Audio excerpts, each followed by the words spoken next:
ये आपको पार्ट 28 है।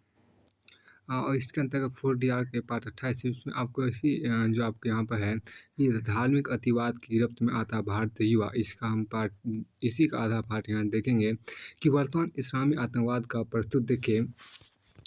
वर्तमान इस्लामी देखिए यहाँ पर क्या कि वर्तमान इस्लामी आतंकवाद वस्तुतः वहाबी और सलाफी आतंकवाद है, जो इस्लाम का सऊदी अरबिया वर्जन है।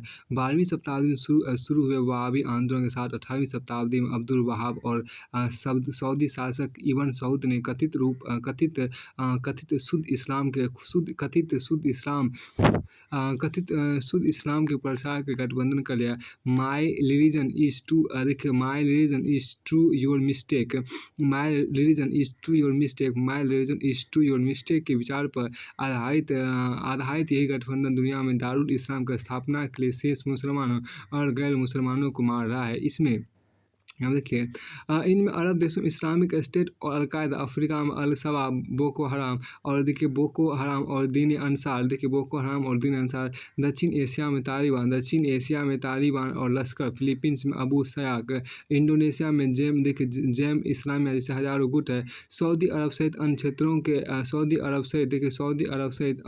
के वहाबी संपूर्ण विश्व की सुन्नी आबादी की केवल 5% है, पर कच्चे तेल के कुओं के उत्पन्न पेट्रोल डॉलर के चलते इनकी आर्थिक स्थिति काफ़ी अच्छी है। इसके अलावा इस्लाम से जुड़े लगभग सभी मुख्य तीर्थ स्थल मक्का मदीना भी सऊदी अरब की सीमा में ही स्थित है। अतः सऊदी अरब पवित्र भूमि प्योर लैंड के रूप में संपूर्ण सुन्नियों के अत्यधिक धार्मिक महत्व रखता है। सऊदी अरब के पास हज के माध्यम से प्रति वर्ष 300 अरब डॉलर आते हैं। इसके अतिरिक्त प्रतिदिन 2 लाख बैरल तेल बेचकर प्राप्त धनराशि दुनिया के 100 से अधिक देशों में आक्रामक वहाबी इस्लाम के प्रचार के लिए दी जाती है। गौरतलब है कि यही धनराशि नाइजीरिया और माली से लेकर सुदूर पूर्व में फिलीपींस तक फैले आतंकवाद के मूल है, और इसमें साथ दे रहा है यूरोप का साम्राज्यवाद और अमेरिका का नव साम्राज्यवाद। इस प्रकार देखा है तो पेट्रोल, डॉलर, ड्रग्स, हथियार, धर्म, वहाबी सलाफी, अमेरिका, पाकिस्तान, सऊदी अरब एवं माफियाओं का गठजोड़ है आतंकवाद। वैसे इस बात से इनकार नहीं किया जा सकता कि वहाबी विचारधारा ने भारतीय मुस्लिम युवाओं में भी अपनी एक सीमित किंतु प्रभावी साख बनाई है। आज का उसकी नज़र सिर्फ युवाओं पर है। मदरसों एवं मस्जिदों के साथ साथ विभिन्न एनजीओ के माध्यम से पेट्रोल डॉलर भारत में भी पहुंच रहा है। मस्जिदों की नमाजों के बाद वहाबी साहित्य दिया जाता है, जिसमें शुद्ध इस्लाम, प्योर इस्लाम का जिक्र होता है। हालांकि मदरसों को सीधे वहाबियों से जोड़ना उचित नहीं है, पर मदरसों के विद्यार्थियों के लिए रोजगार के कम अवसरों और धार्मिक रूढ़िवादिता के साथ वैज्ञानिक सोच के अभाव को इस अतिवाद को उत्प्रेरक के रूप में ले सकते हैं। देखिए, अब ले सकते हैं बाबरी विध्वंस और गुजरात दंगों के बाद देश के राजनीतिक एवं आर्थिक बदलावों को हम नज़रअंदाज नहीं कर सकते। यह स्थिति तब और बिगड़ जाती है जब अमेरिका, सऊदी अरब, अन्य खाड़ी देशों के साथ आपको विचित्रपूर्ण दोहरे संबंध रखते हुए सभ्यताओं के संघर्ष का जयघोष करता है। भारत स्थित अतिवादी संगठन सिमी के अध्ययन में प्रसिद्ध नृविज्ञानी इरफान अहमद ने पाया कि इस संगठन के लगभग आधे सदस्य केवल उत्तर प्रदेश और गुजरात से हैं। देखिए, गौरतलब है कि ये वे प्रांत है जहाँ पिछले दशक में सांप्रदायिकता की समस्या बढ़ी थी। अतः बढ़ता सांप्रदायिक ध्रुवीकरण एक बड़ा कारण है, जिसके चलते आपको अल्पसंख्यक वर्ग में असुरक्षा की भावना मजबूत होती है और फलस्वरूप वे विभिन्न आतंकवादी गतिविधियों की तरफ उन्मुख होते हैं। यह भी आश्चर्यजनक तथ्य है कि अतिवाद में केवल मदरसों के लोग शामिल नहीं हैं, बल्कि इनमें बड़ी मात्रा में इंजीनियर, डॉक्टर, पेशेवर लोग भी। तालिबान का सरगना अल जवाहिरी स्वयं एक सर्जन है। यही हाल लश्कर ए तैयबा का। अगर भारत की बात करें तो फिर चाहे सिमी हो या इस्लामिक स्टेट में गए भारतीय युवा, सभी पेशेवर दक्ष थे। यासीन भटकल, देखिए, जो इंडियन मुजाहिदीन का सरगना है, वे भी एक इंजीनियर है। अतः गरीबी, मदरसा और आतंकवाद के रिश्ते अब बदल चुके। इतने पढ़े लिखे लोगों का आतंकवाद से जुड़ने के व्यक्तिगत एवं सामाजिक कारण भी है, जैसे आर्थिक तनाव, व्यक्तिगत संवेदना, धार्मिक विश्वास, क्रांतिकारी एवं तत्काल बदलाव की चाहत और ऐसे मित्रों एवं संस्थाओं के संपर्क में आना जो धार्मिक अतिवादी गतिविधियों में संलग्न है। इस संदर्भ में एक चिंताजनक बात यह है कि इस संदर्भ में एक चिंताजनक बात यह है कि ऐसे अतिवादी संगठन जिनके सदस्य इंजीनियरिंग, मेडिकल और कंप्यूटर के क्षेत्र में, उनसे निपटना बहुत मुश्किल है, क्योंकि संचार साधन और इंटरनेट एवं सोशल मीडिया की उपलब्धता इस मुद्दे को और अधिक जटिल बना रही है। गौरतलब है कि इस्लामिक स्टेट ने 3 साल में ही यूरोप के अंदर पढ़े लिखे युवक युवतियों का एक बड़ा समूह तैयार कर लिया है। निस्संदेह इसमें तकनीकी प्रचार तंत्र की महत्वपूर्ण भूमिका है। यह बात सच है कि अंतर्राष्ट्रीय आतंकवादी संगठन में भारत भारत के युवकों की संख्या कम है, पर इसे अनदेखा नहीं किया जा सकता है कि नहीं किया जा सकता है। ध्यातव्य है कि भारत दुनिया का दूसरा सबसे बड़ा स्मार्टफोन धारक देश है। 2019 तक भारत में स्मार्टफोन धारकों की संख्या 150 मिलियन तक पहुँच जाएगी। इसके चलते बड़ी संख्या में युवा आबादी की पहुँच इंटरनेट तक हो रही है। लेकिन देखिए यहाँ पर क्या, लेकिन यह इंटरनेट एक चुनौती भी है, क्योंकि ऑनलाइन अतिवाद एवं साइबर क्राइम अपने आप में आतंकवाद के ही रूप हैं। ध्यान देने वाली बात यह भी है कि इस्लामिक स्टेट का भारत में कई ज़मीनी संगठन है, फिर भी यह सोशल मीडिया और इंटरनेट के माध्यम से लोगों को भर्ती करता है। अभी तक जिन युवकों को इस्लामिक स्टेट से संपर्क के आधार पर पकड़ाया गया था वे उच्च मध्यम वर्ग के ही हैं, क्योंकि इंटरनेट को प्रभुत्व उन्हीं के पास। इनके अलावा देश के घरेलू राजनीतिक पटल पर बहुत से अतिवादी संगठन सक्रिय हैं, जिनके चलते सांप्रदायिक ध्रुवीकरण में तेजी दिख रही है। उदाहरण के मालदा में देखिए, उदाहरण में आपको मालदा के उग्र भीड़ में एक खास समुदाय के लाखों लोगों के इकट्ठा हो जाना, देखिए सिर्फ एकांतिक घटना नहीं है। गौरतलब है कि 1947 के समय भारत में पनपी सांप्रदायिकता के उत्तर भारतीय परिघटना थी, लेकिन कुछ दिनों पहले इस्लामिक स्टेट जुड़े होने के आधार पर जिन लोगों को पकड़ा गया वे बेंगलुरु, हैदराबाद और मुंबई के रहने वाले थे, अर्थात दक्षिण भारत से थे। अतः इस बदलाव के भी अपने मायने हैं। इतना कर देने भर से ही हमारी जिम्मेदारी समाप्त नहीं हो जाती, वरना इसका समुचित समाधान देना भी हमारा कर्तव्य है। इतना कर देने भर से ही हमारी जिम्मेदारी समाप्त नहीं हो जाती, वरना इसका समुचित समाधान देना भी हमारा कर्तव्य है। सबसे पहले तो हमें इन कॉन्स्पिरेसी थ्योरी से बाहर निकलना होगा कि कट्टरवादी इस्लामी घटना के पीछे अमेरिका और इजराइल ही है। मुस्लिम धर्मवेताओं के साथ साथ सरकार एवं सिविल सोसाइटी संगठनों को भी धार्मिक गतिशीलता को देखने, उसके नए अर्थों को समझने के आत्ममंथन करना होगा। जो इस्लाम और आतंकवाद को एक साथ जोड़ते हैं उन्हें यह समझना होगा, कुरान और हदीस धार्मिक पुस्तकें हैं, इतिहास की पुस्तकें नहीं है। इनकी अनेक व्याख्याएं और अर्थ है, इसलिए इस्लाम के इतिहास को पढ़ने ज़्यादा जरूरी है। इस्लामिक समाजों के इतिहास पढ़ना और उससे जुड़े आंदोलन यथा फिलिस्तीनी आंदोलन, खोमेनी क्रांति, अफगान युद्ध और अरब अस्थिरता को समझना। इसके अलावा कुछ सख्त सुरक्षात्मक उपाय भी करने जरूरी है। भाई किसी भी प्रकार का अतिवाद के जीरो टॉलरेंस नीति अपनानी होगी। विदेशी चैनलों में आ रहे पैसों का ठीक ढंग से अंक्षेपण ऑडिट करना होगा। विज्ञान एवं सामाजिक विज्ञान के बीच के भेद को पाठ्यक्रम से निकालना होगा। साथ ही एक समग्र वैज्ञानिक और तर्क आधारित पाठ्यक्रम को लाना होगा। मदरसों को आधुनिकता से जोड़ना होगा। युवाओं को विभिन्न सरकारी कार्यक्रमों के माध्यम से रोजगारपरक शिक्षा देनी होगी। मुस्लिम युवाओं को काफिर और जिहाद जैसे शब्दों का तार्किक और वास्तविक अर्थ स्पष्ट करना होगा। हर दरगाह एवं पीर की परंपरा है, साथ ही इनका स्थानीय प्रभाव काफ़ी विस्तृत है। अतिवाद को रोकने और सामाजिक संस्कृति को बढ़ावा देने के लिए इन्हें जीवंत बनाना भी आवश्यक है। फिर आपको आगे हम देखा कि धर्म और नैतिकता सहयोगी या विरोधी। धर्म और नैतिकता सहयोगी या विरोधी। देखिए यहाँ मुझे बहुत अच्छी बात आपको कहा गया, उसके यहाँ पर देखिए इसमें जो आपको कहा गया, तय कौन करेगा नैतिक अनैतिक के मानदंड, वे जो आसीन हैं मठों की बड़ी पदवियों पर या धर्म ग्रंथों के उलझे सूत्रों से निष्कर्ष ढूंढे जाएंगे। नैतिक होने की शर्तों में क्या अनिवार्य है धर्म और पंथ? यदि ऐसा है तो शायद संदेह है मेरे नैतिक होने पर।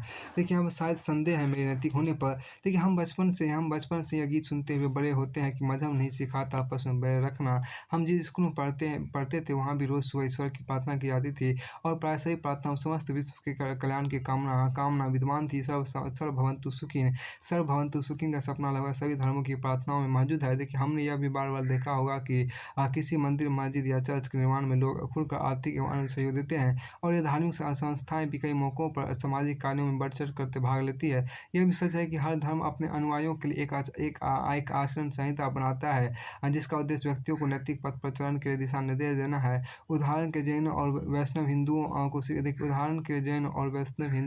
को सिखाया जाता है कि पशु हत्या पाप है। इस प्रकार मुसलमान तथा कैथोलिक ईसाइयों को सिखाया जाता है कि ब्याज की कमाई हराम है। सभी धर्म सिखाते व्यक्ति को अपने माता पिता तथा परिवारजनों की जरूरतों की पूर्ति के लिए त्याग करने से पीछे नहीं हटना चाहिए।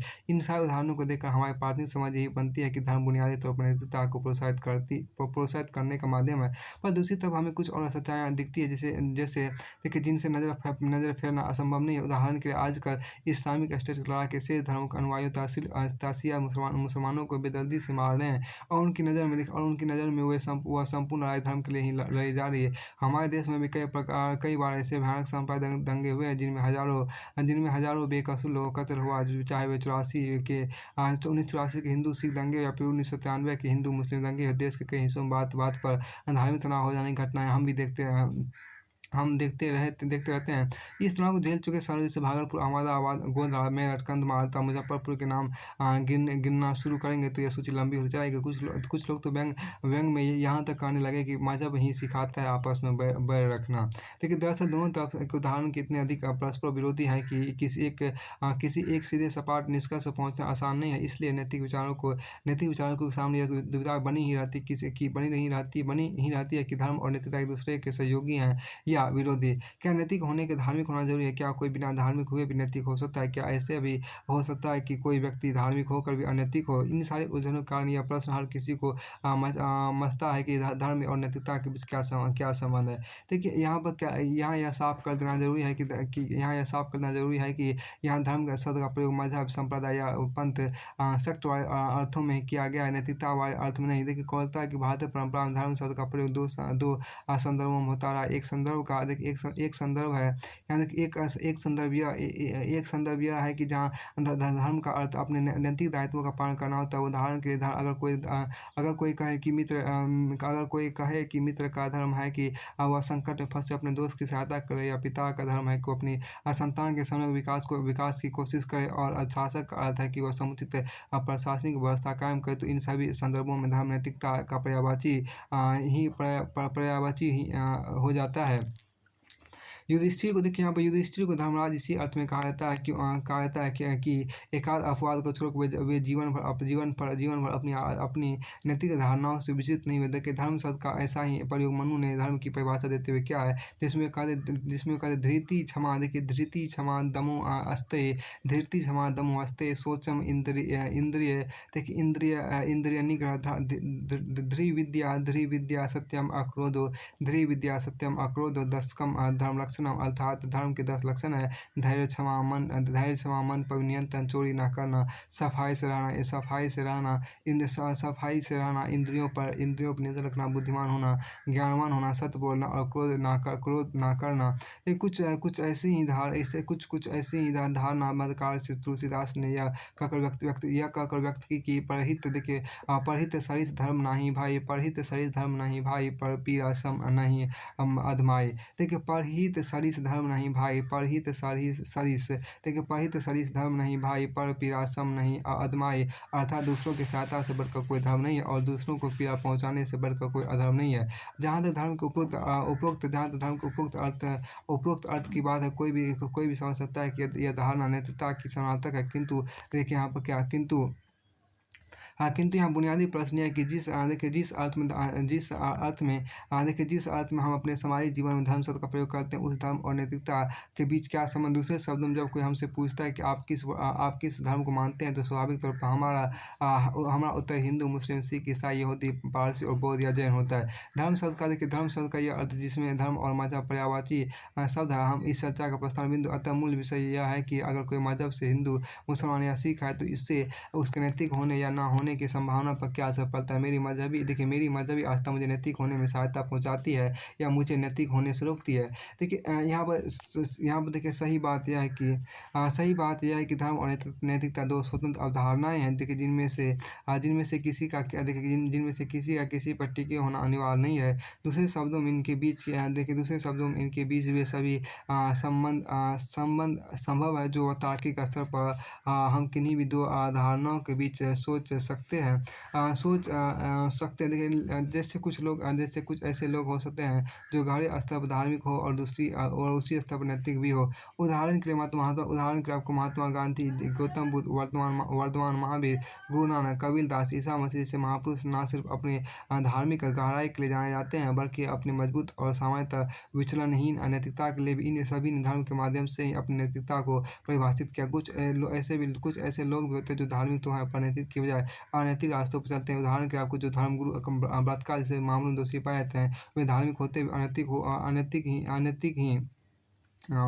अनैतिक ही माने जाएँगे, अनैतिक ही आपको माने जाएँगे। देखिए अनैतिक ही माने जाएँगे। इसी प्रकार यदि कोई धार्मिक व्यक्ति इसी प्रकार यदि कोई धार्मिक व्यक्ति ध धार्मिक इसी प्रकार यदि कोई धार्मिक व्यक्ति अपने धर्म की कुरीतियों का निष्ठापूर्वक पालन करता है, तो वह एक के साथ अधार्मिक और अनैतिक होगा। जैसे धार्मिक परंपरा के नाम पर किसी आदिम धर्म के लोगों द्वारा नरबलि का आयोजन करना धार्मिक आचरण होकर भी अनैतिकता को उदाहरण नहीं माना जाएगा। अब हर समाज में कुछ ऐसे लोग भी होते हैं जो अधार्मिक होकर भी बेहद नैतिक होते हैं। इन्हीं लोगों की धारणा को धर्मनिरपेक्ष नैतिकता कहा जाता है। उदाहरण के लिए भगत सिंह पूरी तरह धर्म विरोधी व्यक्ति थे, किंतु उन्होंने देश की आज़ादी के लिए अपना जीवन कुर्बान कर दिया। ऐसे व्यक्ति के बारे में यही मानना पड़ेगा कि वह धर्म को खारिज करके भी बहुत गाढ़े स्तर पर नैतिक व्यक्ति यदि कोपरनिकस, गैलीलियो और ब्रूनो जैसे व्यक्तियों को भी सामान्यतः इस वर्ग में रखा जाता है। अंतिम वर्ग में वे लोग आते हैं जो ना तो धार्मिक और ना ही नैतिक है। उदाहरण के यदि कोई व्यक्ति अपनी वासनाएं संतुष्ट करने के लिए अभ्यस्त अपराधी बन चुका था, किसी भी धर्म में उसकी निष्ठा नहीं है, तो ऐसे व्यक्ति के लिए हमें तो यही मानना होगा कि वह ना तो धर्म से जुड़ा है और ना ही नैतिकता से। अब एक प्रश्न यह भी है कि अगर कोई व्यक्ति धार्मिक होकर भी नैतिक हो सकता है और अधार्मिक होकर भी, तो इनमें से ज़्यादा अच्छा विकल्प कौन सा है? देखिए हम धार्मिक नैतिकता का तो हम देखिए हम धार्मिक नैतिकता को तो बेहतर देखिए हम धार्मिक नैतिकता को बेहतर माने या धर्मनिरपेक्ष नैतिकता को।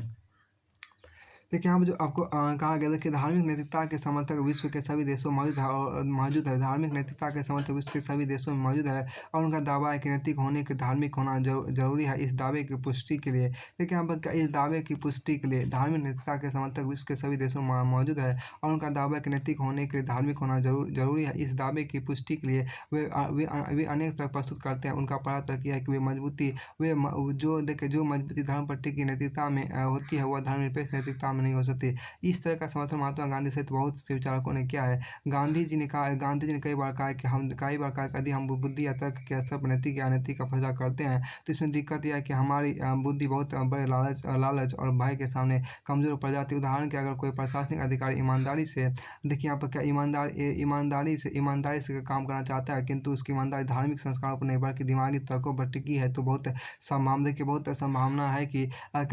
संभावना है कि किसी गंभीर धमकी या बड़े प्रलोभन के सामने उसकी ईमानदारी दम तोड़ दे। अगर कोई अपराधी उसे कह दे कि मेरा टेंडर पास कर दो, ये नहीं तो तुम्हारे परिवार को जान से मार दूंगा, तो तय है कि उसकी बुद्धि विकसित होने लगेगी। बुद्धि का कार्य यह है कि वह किसी परिस्थिति में उपलब्ध विभिन्न विकल्पों को तोड़ती है और गुना भाग करके व्यक्ति को समझाती है कि उसका अधिकतम फायदा किस विकल्प को अपनाने में है। लेकिन जब तक नैतिक विकल्प व्यक्ति को फायदा पहुंचाते हैं, तब तक बुद्धि उनका समर्थन करती है, किंतु जब नैतिक विकल्प नुकसान पहुंचाने लगते हैं तो हमारी बुद्धि नैतिक रास्ते को छोड़ने की सलाह देने लगती है। अंत व्यक्ति चाहे जो भी निर्णय करे, इतना तय है कि बुद्धि पट्टी की नैतिकता विचलन से मुक्त नहीं रह पाती।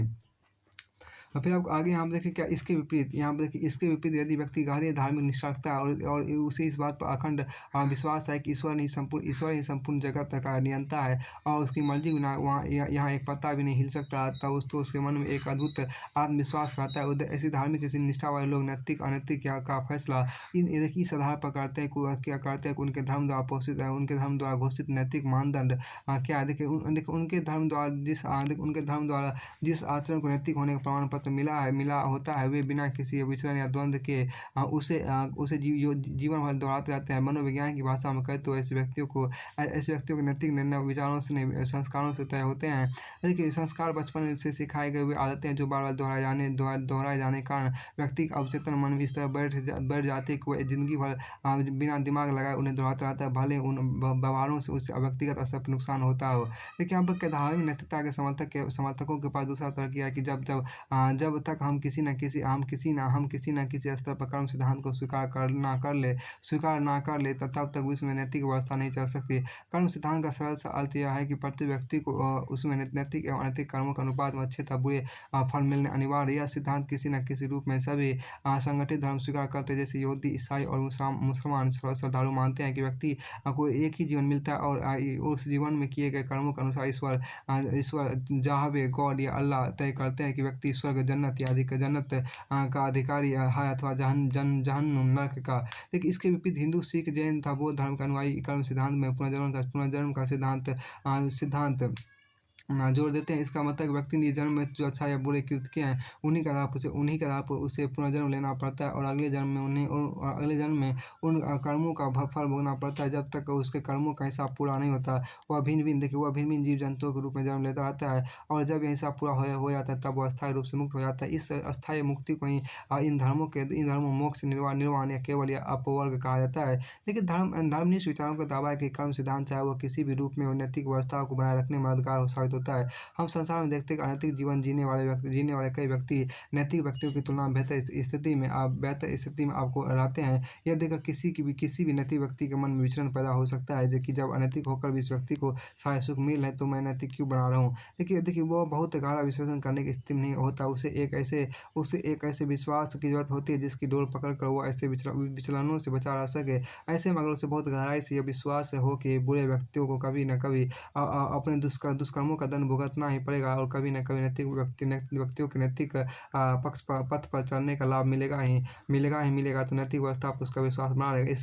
इसी बात को अलग अलग तरीकों से पेश करता है। चूंकि इस जगत में नैतिकता अनैतिकता के अनुपात में सुख दुख का वितरण करना धर्म प्रबंधकों के बस में नहीं, इसलिए वे इस न्याय को स्वर्ग और नरक एवं पुनर्जन्म जैसे पारलौकिक विश्वासों से जोड़ देते हैं। इसलिए अधिकांश धर्म दावा करते हैं कि नैतिक जीवन जीने पर व्यक्ति को जन्नत नसीब होगी, जिसमें उसे सभी असंभव सुख उपलब्ध होंगे, जबकि गंदे व्यक्तियों को जहन्नुम में जाना होगा और वहां उन्हें खोलते तरीके की कढ़ाई में डाला जाएगा। ये लालच और खौफ इसलिए पैदा किया जाता है ताकि इनके प्रभाव व्यक्ति नैतिक रास्ता चुने और अनैतिक कार्यों से खुद को दूर रखे।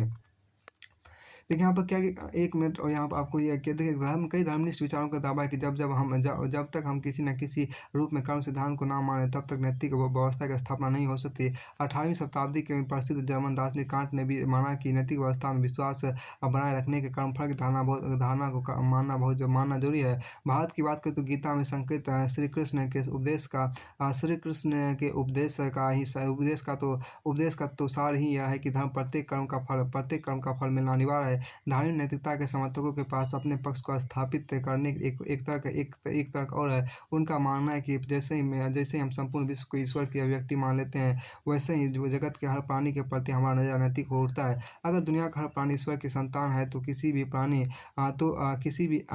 के प्रति हमारे मन में भ्रातृत्व का भाव उभरता है। हम उसके दुख में दुखी होते हैं और करुणा से भरकर उसका दुख दूर कर देना चाहते हैं। इसी तरह अगर पेड़ पौधे भी ईश्वर की अभिव्यक्तियां हैं तो उनके प्रति भी हमारे मन में जिम्मेदारी का एहसास पैदा होता है। किसी पेड़ को काटते हुए देखकर हमें उतनी ही पीड़ा होने लगती है जितनी किसी इंसान की मौत पर होती है। संपूर्ण विश्व के प्रति संबंधता का यह भाव धार्मिक होकर ही महसूस किया जा सकता है। भारत में महात्मा गांधी और महर्षि अरविंद जैसे दार्शनिकों ने तो पश्चिम में स्पिनोजा, एल्डो लियोपोल्ड तथा लोइस हॉप वाकर जैसे धर्म विचारकों ने इस बिंदु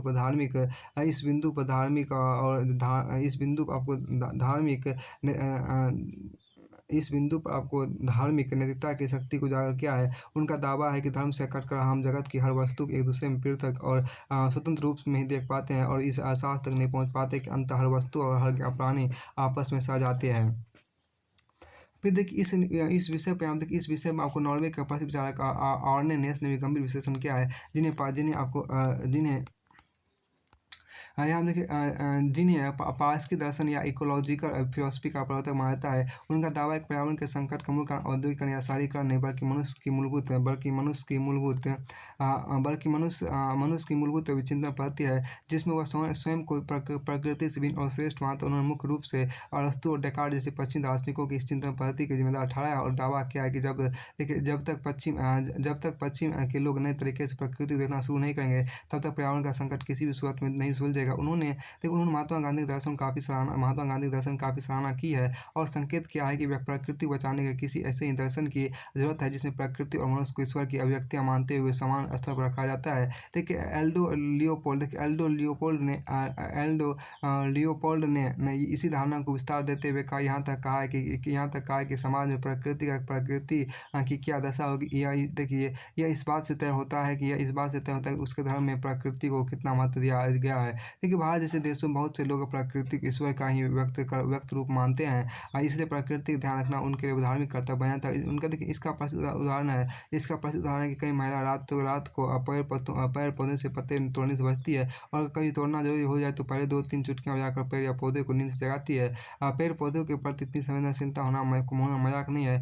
पीपल की पूजा करने जैसे उदाहरण भी इसी बात का प्रमाण है कि प्रकृति ईश्वर का ही व्यक्त रूप है। इसके विपरीत कुछ धर्मों में माना जाता है कि ईश्वर ने मानव के सुख के लिए प्राकृतिक निर्माण किया है। प्राकृतिक निर्माण की इस धारणा में ही निहित है कि प्रकृति एक साधन है जबकि मनुष्य उसका साध है। ऐसे विश्वासों पर टिके समाज में प्रकृति का विनाश हो तो किसी को आश्चर्य नहीं होना चाहिए।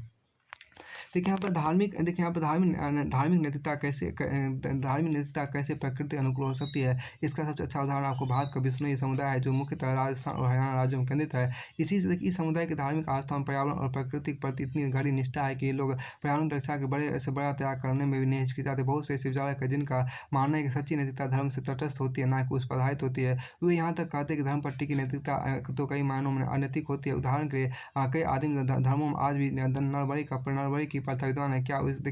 क्या उनकी इस प्रथा को भी धार्मिक होने का नैतिक माना जाए। इसी तरह कई संगठित धर्म भी पशु बलि की आदिम प्रथा को आज तक दोहरे। देखिए जिसे नैतिक मायने बहुत सी कठिनाइयाँ हैं। इन विचारों का दावा है कि कई धार्मिक परंपराएं समाज में किसी प्रभावशाली वर्ग को फायदा पहुंचाने की नियत से बनाई गई, और धर्म का अंधा अनुकरण करने वाले किसी न किसी रूप में शोषण की इस प्रक्रिया को मजबूती प्रदान करते हैं। उदाहरण के इस्लाम में महिलाओं को बुर्का पहनने की बात हो या हिंदू धर्म की में पर्दा प्रथा हो, दोनों ही धार्मिक नैतिकता के नाम पर महिलाओं की बुनियादी आज़ादी छीन लेते हैं। फिर देखिए विक्टोरियन युग में यूरोप की महिलाओं को भी ठीक यही हालत थी। वे भी बुर्का जैसे कपड़ा पहनती थी, और अगर उनके पैर पर टकना भी किसी पुरुष को नजर आ जाए तो इसे उस स्थिति का नैतिक विचलन माना जाता था।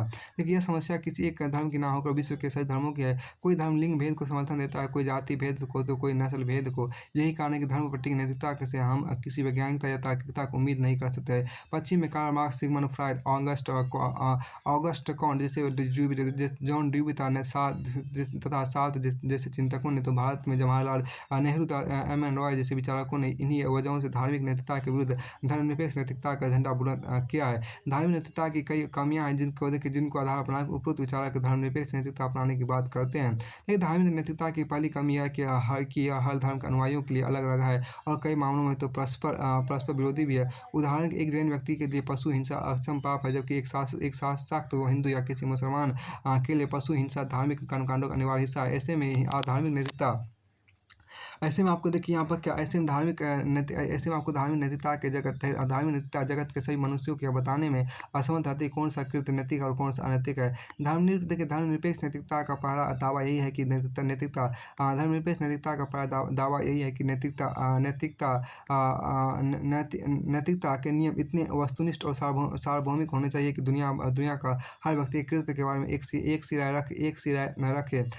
उदाहरण के सभी मनुष्यों को बराबर मानने का धर्मनिरपेक्ष नैतिकता हर उस व्यवस्था का विरोध करती है जो लिंग भेद, जाति भेद या नस्ल भेद के पक्ष में है। चाहे कई धर्म उनमें से कुछ भेदभाव का समर्थन करते हैं। इसलिए एक धर्मनिरपेक्ष व्यक्ति जन्म से हिंदू होकर भी जाति व्यवस्था को स्वीकार नहीं कर सकता, और जन्म से मुसलमान होकर बकरीद और मुहर्रम पर अंध आस्था का प्रदर्शन नहीं कर सकता।